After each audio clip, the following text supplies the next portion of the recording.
India is preparing to host one of the most significant military diplomatic events of the decade.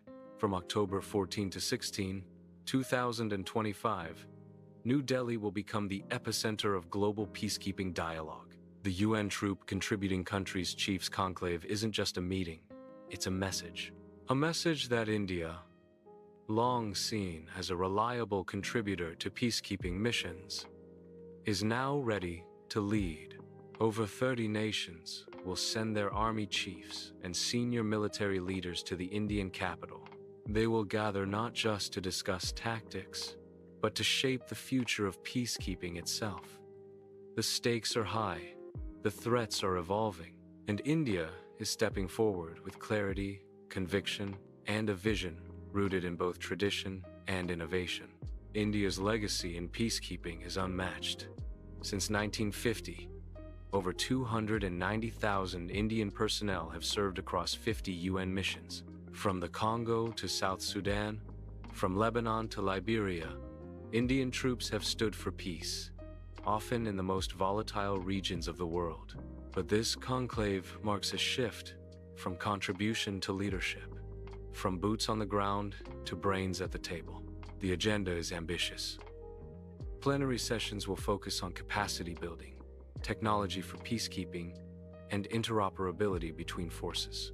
India will showcase its Atmanirbhar innovations, homegrown solutions for surveillance, logistics, and battlefield communication. Delegates will witness firsthand how India is blending tradition with tech, experience with experimentation. But this event is more than strategy. It's also about symbolism. Delegates will pay homage at the National War Memorial, honoring the sacrifices of Indian soldiers who laid down their lives for peace.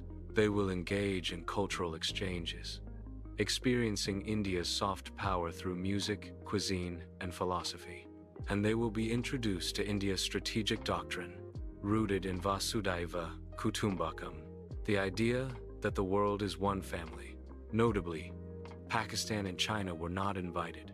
This decision reflects India's firm stance post-Galwan and Operation Sindoor. It's a signal that while India seeks peace, it will not compromise on sovereignty or security. The absence of these two nations speaks volumes, and the presence of others speaks louder. Countries like France, Brazil, Ghana, Indonesia, Kenya, Nepal, and Sri Lanka will participate. Their attendance reinforces India's growing partnerships across continents. From Latin America to Africa, from Southeast Asia to Europe, India is building bridges not just diplomatically, but militarily. One of the highlights of the conclave will be India's emphasis on gender-inclusive peacekeeping. The deployment of female engagement teams and the historic all-women police contingent in Liberia will be spotlighted. These stories aren't just about representation, they're about impact. Women peacekeepers have played crucial roles in community engagement, conflict resolution, and post-war rehabilitation. India is proud to lead in this space. The conclave also aligns with India's 5S vision: Samman, respect; Samvad, dialogue; Sahyog, cooperation; Shanti, peace; and Samriddhi, prosperity. These aren't just words, they're pillars of India's approach to global engagement, and they're backed by action. India is pushing for UN reforms under the norms framework, advocating for fair representation, smarter mandates, and better protection for troop-contributing nations. As threats evolve from cyber warfare to asymmetric conflicts, India is advocating for peacekeeping that's proactive, not reactive; smarter, not just stronger; inclusive, not exclusive.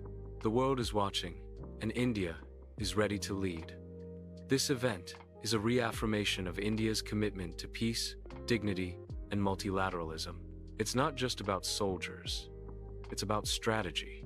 It's about solidarity. It's about shaping the future of global peacekeeping in a world that desperately needs it. As the world's military minds converge in Delhi, India stands tall not just as a contributor, but as a convener. Not just as a participant, but as a visionary. The BrahMos may symbolize power, but this conclave symbolizes purpose. India's message is clear. Peacekeeping must evolve, and India is leading that evolution.